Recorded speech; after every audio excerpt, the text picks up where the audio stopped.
God will reward you many times more. There are stories in life that don't need fancy words or dramatic flair to touch your heart. They're simple, everyday tales that carry a quiet power, stories of pain, faith, and hope woven together, revealing miracles you only recognize when you look back and see God's hand at work. Today I want to share one of those stories with you, a true story that happened not far from where I live, in a small rural village that might feel familiar to you, like a place you've passed through in your own life. It's the story of two orphaned sisters who faced the darkest moments of their fate with love, perseverance, and an unshakable trust in God. As you read or listen to these words, I hope you'll find peace, renewed faith in life, and a reminder that no matter how harsh things get, God has a way of making it up to you, not just replacing what you've lost, but giving you far more than you ever dared to dream. It started with loss. Once upon a time, in a little village nestled between sprawling rice fields, there was a family living in a humble thatched roof house. It wasn't much, the roof weathered by time, but it was always filled with the sound of laughter from 4 people. A father, a mother, and their 2 young daughters. The older sister, Alina, was 13, with long black hair and bright, curious eyes that sparkled with wonder about the world. The younger one, Bella, was 8, small, full of giggles, and always glued to her sister's side like her little shadow. They weren't rich by any means, but their home overflowed with love. The mother was a hard-working woman, tending the fields at dawn and sewing under an oil lamp at night to make extra money for her girls' education. The father, though he had a temper and liked a few drinks after work, was the family's rock, laboring tirelessly day after day. But that fragile happiness didn't last long. One stormy afternoon, as gray clouds swallowed the sky, the mother rode her bicycle home from the market. She carried a small bundle of vegetables and a couple of fish, dreaming of cooking a nice dinner for her kids. But on the slippery dirt road, a truck came out of nowhere. The brakes screeched through the rain, but it was too late. She was gone forever, leaving behind 2 little girls and a husband shattered by grief. Alina and Bella, too young to fully grasp what death meant, stood by their mother's coffin, sobbing as their tears mixed with the rain. The villagers rallied around them. Some brought rice, others firewood, to help the little family through those dark days. But before the pain could even begin to fade, tragedy struck again. The father, who'd always turned to alcohol, sank deeper into it after his wife's death. He drank to forget, but the liquor couldn't erase the memory of his hard-working wife. One freezing winter night on a dark village road, he fell off his bike in a drunken stupor and never woke up. At 14, Alina and 9-year-old Bella became orphans. No parents, no one to lean on in a world that suddenly felt too big and too cold. Days of despair. Now the 2 sisters had only each other. Their once lively home grew silent and empty. Alina, though just a kid herself, took on a burden far beyond her years. She dropped out of school, giving her books to Bella, and started working in the fields by day and sewing by night to scrape by. Her soft teenage hands quickly turned rough from holding a hoe, but she never gave up, not even under the scorching sun. She knew if she wasn't strong, her little sister wouldn't survive. Bella, though young, grew up fast. She didn't cry for their mom or complain about their lot. Instead, she quietly helped around the house. Some nights when Alina came home late, Bella would wait by the doorstep with a bowl of cold rice, her eyes full of worry. "Eat up, sis," she'd say with a smile. "Don't skip meals. I'm already full." But Alina knew Bella was lying. That bowl was the last of their food, and Bella had saved it for her. The villagers couldn't help but feel for them. An old neighbor lady brought over boiled sweet potatoes. The village chief slipped Alina a few coins, saying, "Take this and get something to eat. Don't go hungry." Sometimes the local kids showed up with a sack of hand-me-down clothes, chirping, "Our mom said you can wear these through the winter." Those small acts of kindness were like rays of light in the sisters' darkest days. But life was still brutal. When it rained, their leaky roof let water flood the floor, and the girls took turns catching it in buckets, shivering under a thin, torn blanket. On hungry nights, Alina gave Bella her tiny share of rice and sipped water to quiet her own growling stomach. Watching Bella sleep, Alina whispered to herself, "Lord, have mercy on us. I don't ask for riches. Just keep my sister safe and let her grow up strong." Yet despite the hardship, they never lost faith. Every night after exhausting days, Alina and Bella knelt by a little wooden table in the corner, next to a cross their mother had left behind. They prayed and sang hymns in shaky, hungry voices. Those prayers didn't just ease their pain. They warmed their hearts, lighting a spark of hope that no matter how tough today was, tomorrow could be better. Rising from the darkness, time passed, and Alina grew tougher while Bella poured her heart into school. Alina knew if they both gave up on education, poverty would trap them forever, so she sacrificed her own dreams for Bella's. One afternoon, sitting by the rice paddies, she took Bella's hand and said, "You're smarter than me, Bella. Study hard and break free from this life. I'll take care of you. No matter how hard it gets, I can handle it." Tears welled up in Bella's eyes, but a fire lit inside her. She'd study her hardest for her sister, for all those sacrifices. Bella threw herself into her books. She walked miles to school barefoot, her hands rough from hauling water and gathering firewood, but she always topped her class. Late at night, under a flickering oil lamp, she studied while Alina sat nearby, mending clothes and telling old stories to keep her awake. Once Alina reminisced, "Mom used to sing me to sleep. Her voice was so warm. You were too little to remember. I hope one day you'll sing to your own kids like she did." Bella smiled and nodded. "I'll study hard, sis, so you won't have to worry anymore, and I'll sing for you." The villagers watched in awe. "Those girls are something else," they'd say. "No matter how tough it gets, they don't quit. Alina's like a mom, and Bella's like a little breeze, small but fierce." Someone even joked, "If Bella becomes a teacher someday, our village will be proud." Then a break came for Alina. A small store in a nearby town needed a clerk. It wasn't glamorous and the pay barely covered rice and basics, but to Alina, it was a lifeline. She left the village with Bella's words ringing in her ears. "Take care of yourself, sis. I'll study hard so you won't have to struggle forever."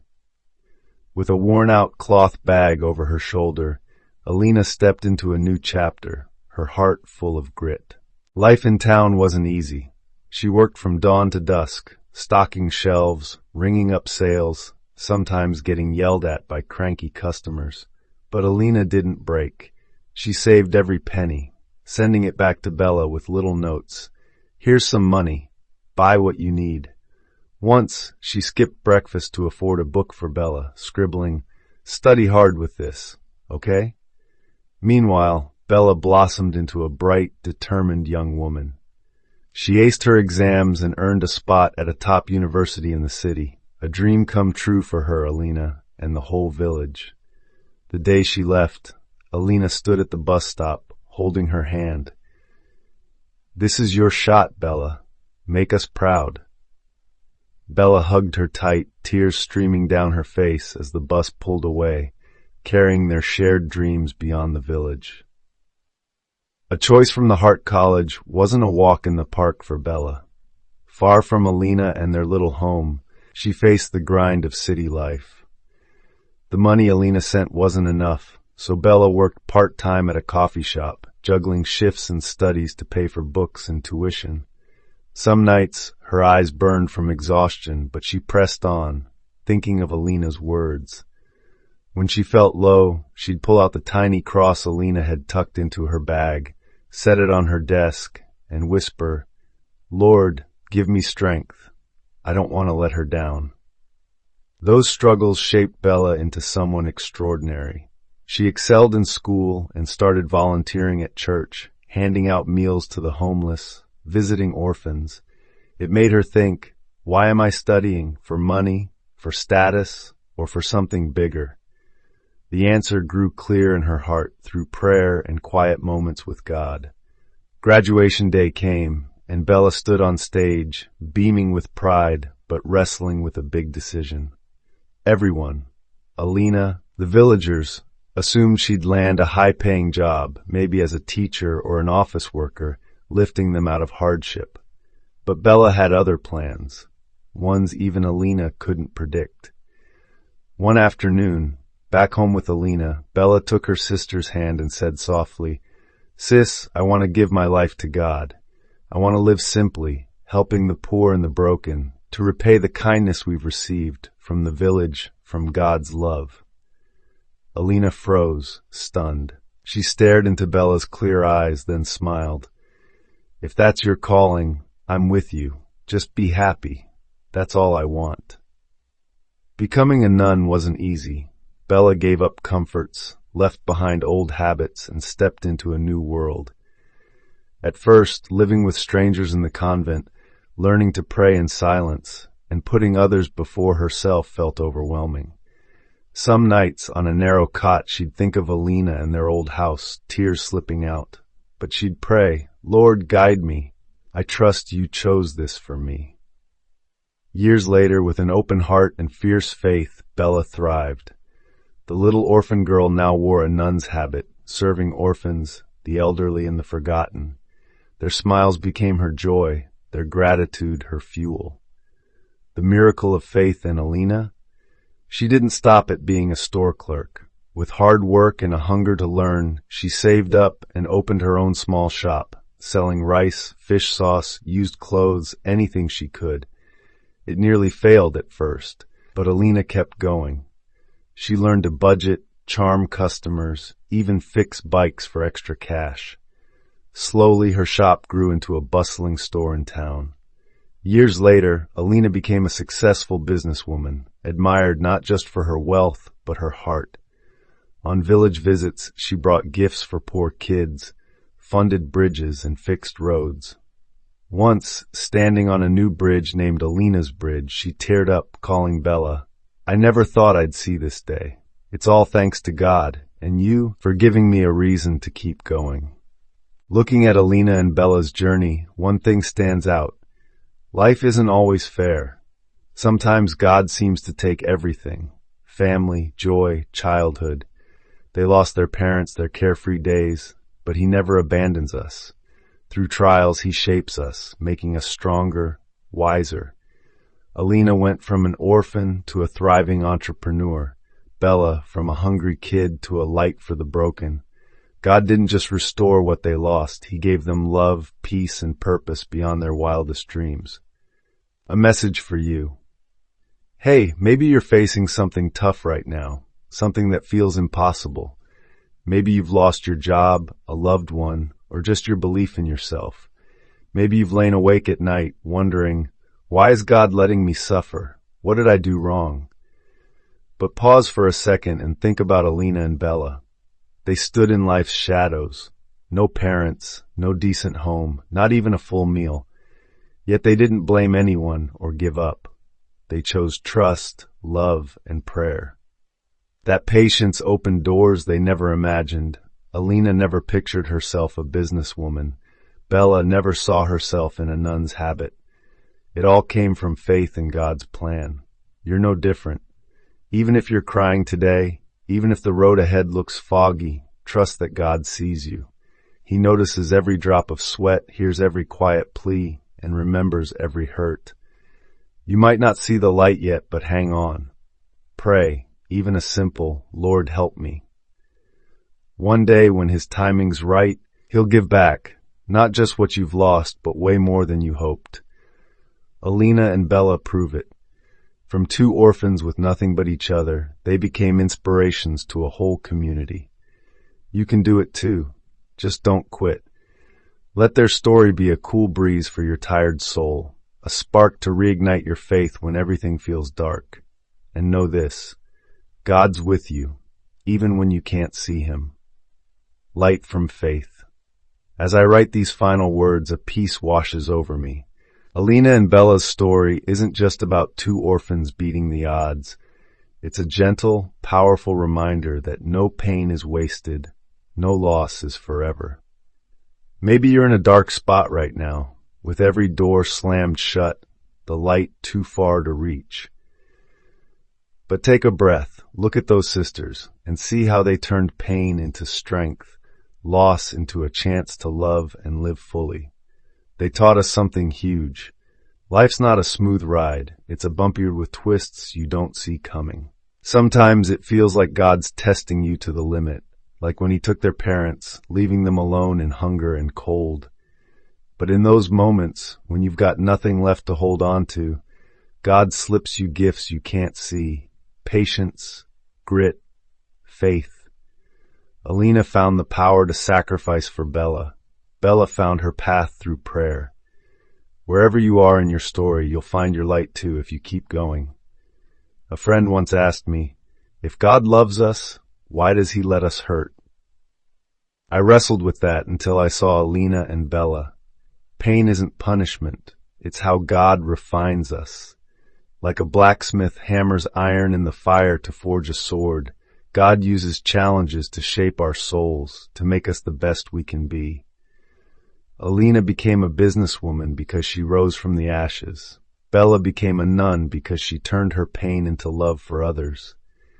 So if you're carrying wounds today, lost someone, lost your way, know your tears aren't for nothing. God sees everyone, counts every ache, and He's cooking up something amazing for you. Alina and Bella show it's true. From two kids with only each other, they rose to leave a mark on everyone around them. Picture this. One day, you'll look back and smile at what you've overcome. Like Alina on her bridge, seeing a lifetime of grit in that concrete. Like Bella with those orphans, seeing her old self in their faces, knowing her life's a gift to them. You don't need to be a tycoon or a nun. Just live well, love big, and trust deep. God's got your path. Their story ends not with success or happiness, but with how they lived. Hearts wide open, spirits climbing, faith rock solid that God's always near. Take that into your life. No matter how rough today is, how small you feel, you're not alone. God's listening. Even if you just whisper, I'm tired, help me. He won't leave you like He never left them. Before I go, here's a little nudge. Take a moment today to pray, even just a couple minutes. Tell God what's weighing on you, your fears, your hopes, your dreams. Then trust He'll answer in His way, His time. Maybe not right now, maybe not how you expect, but He'll make it up to you, beyond what you've lost, beyond what you've dared to dream. Alina and Bella did it. You can too. Let their story cool your weary heart, light your fading faith. Step forward, slow, shaky, whatever, because at the end of your road, light's waiting. And someday you'll tell your own story like I've told theirs, to lift others up. God's with you, always, forever. God will bless you abundantly.